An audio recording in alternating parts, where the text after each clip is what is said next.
From time to time, I get asked what it's like. What does it look like? The workshop video training. What does it look like? So I'm going to show a little bit of day 1, a little bit of day 2, and a little bit of day 3.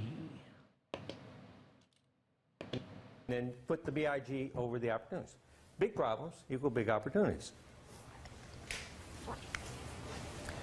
If somebody needs something, and they really need it, they're desperate to get it done, you understand that's the opportunity you're looking for, the need.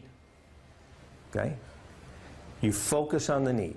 Everything gets focused on the need. What's the need? Do you have a budget? Once I understand the need, I focus on it, I understand it, repeat it back to them. Is there anything else you want to elaborate on? Or anything else I should know? Okay, problems like that usually have a budget associated with it. Can you share that with me?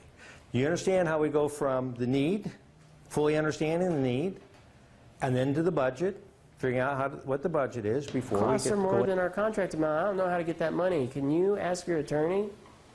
Now, let me tell you something that I know that I didn't finish this sentence for you. Seth calls me up and says, what do I do? And I told him one of two things are going to happen. I said, number one, you're going to get 100% of your contract amount with 0% complete without doing any of the work. I told him that up front. Don't you just love what I can say to people? Okay, 2. Or you're going to get a big fat change order.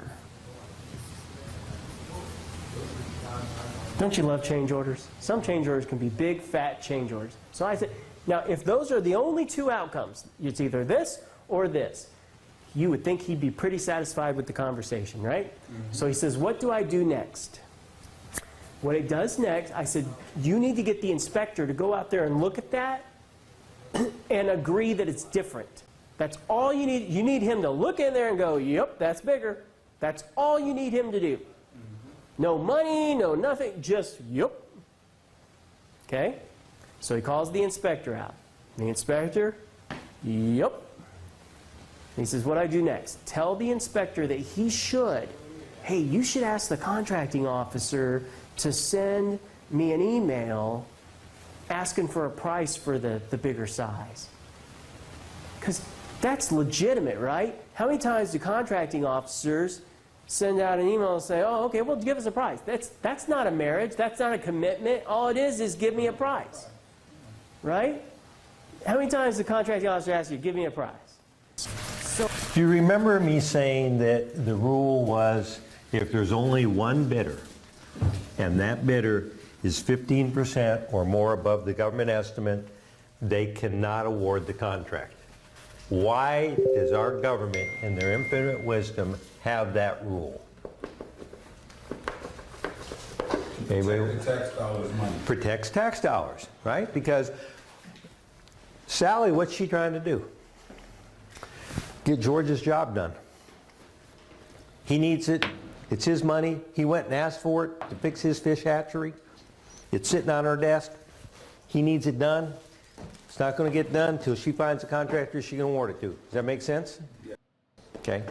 So suddenly somebody turns in a bid for $1 million, and it's only $100,000 worth of work, and they got all this money left over in the budget, and it's real easy just. And then here's what it looks like in real life. You just log into the members site, you go into the workshop, and you just hit play. You can pause it, rewind it, watch it over again. You need to understand this. So anyway, I hope you enjoyed this little videos I just showed you. That's the workshop, and if you have any questions, comment below, and I'm happy to answer them. Have a good one.